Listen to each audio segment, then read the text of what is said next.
Genesis 39. Now Joseph had been taken down to Egypt, and Potiphar, an Egyptian courtier of Pharaoh, his chief steward, bought him from the Ishmaelites who had brought him there. The Lord was with Joseph, and he was a successful man, and he stayed in the house of his Egyptian master. And when his master saw that the Lord was with him, and that the Lord lent success to everything he undertook, he took a liking to Joseph. He made him his personal attendant and put him in charge of his household, placing in his hands all that he owned. From the time that he put him in charge of his household and of all that he owned, the Lord blessed his house for Joseph's sake. The Lord's blessing was upon all that he owned, in the house and in the field. He left all that he had in Joseph's hands, and, with him there, he paid attention to nothing outside his own person, except for the food that he ate. Now Joseph was well built and handsome. And it came to pass, after these events, that his master's wife cast her eyes upon Joseph, and she said, "Lie with me." But he refused. He said to his master's wife, "Look, with me here, my master gives no thought to anything in this house, and all that he owns he has placed in my hands. He wields no more authority in this house than I do. He has withheld nothing from me except yourself, since you are his wife. How then could I do this most wicked thing and sin before God?"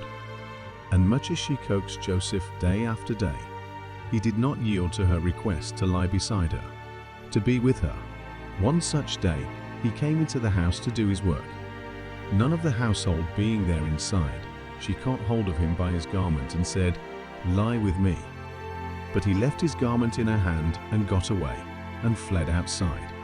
When she saw that he had left his garment in her hand and had fled outside, she called out to her servants and said to them, "Look, he had to bring us a Hebrew to dally with us. This one came to lie with me, but I screamed loud. And when he heard me screaming at the top of my voice, he left his garment with me and got away and fled outside." She kept his garment beside her until his master came home. Then she told him the same story, saying, "The Hebrew slave whom you brought into our house came to me to dally with me. But when I screamed at the top of my voice, he left his garment with me and fled outside." When his master heard the story that his wife told him, namely, "Thus and so your slave did to me," he was furious. So Joseph's master had him put in prison, where the king's prisoners were confined. But even while he was there in prison, the Lord was with Joseph. He extended kindness to him and disposed the chief jailer favorably toward him.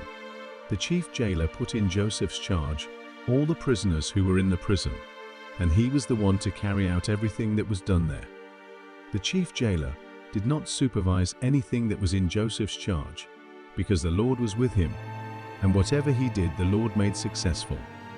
Psalm 46, 8-11.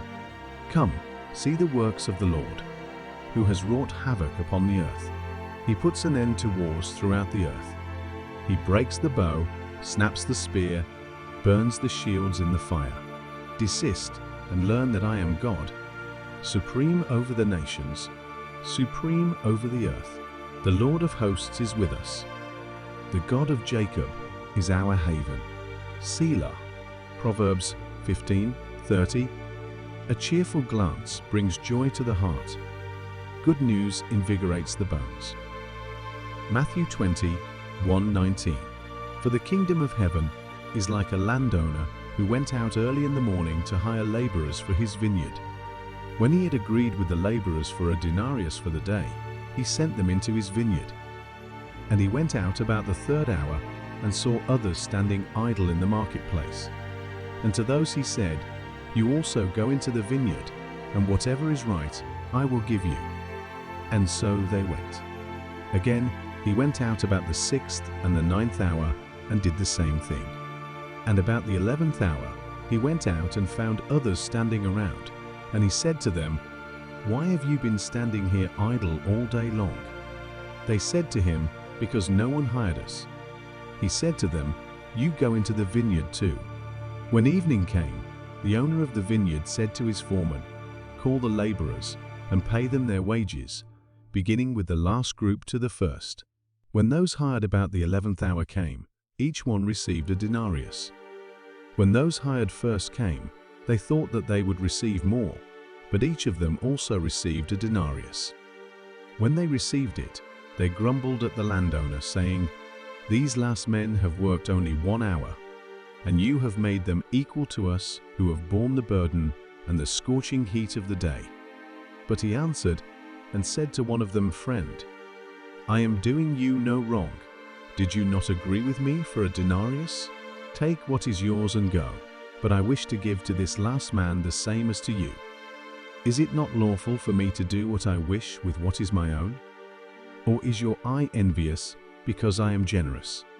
So the last shall be first, and the first last." Mark 10:32-34. As Jesus was going up to Jerusalem, he took the 12 disciples aside by themselves. And on the way, he said to them, "Behold, we are going up to Jerusalem, and the Son of Man will be delivered to the chief priests and scribes, and they will condemn him to death, and will hand him over to the Gentiles to mock and scourge and crucify him, and on the third day he will be raised up." But they understood none of these things, and the meaning of this statement was hidden from them, and they did not comprehend the things that were said. Luke 18:31-34. Then he took the 12 aside and said to them, "Behold, we are going up to Jerusalem, and all things which are written through the prophets about the Son of Man will be accomplished. For he will be handed over to the Gentiles, and will be mocked and mistreated and spit upon. And after they have scourged him, they will kill him, and the third day he will rise again." But the disciples understood none of these things, and the meaning of this statement was hidden from them, and they did not comprehend the things that were said.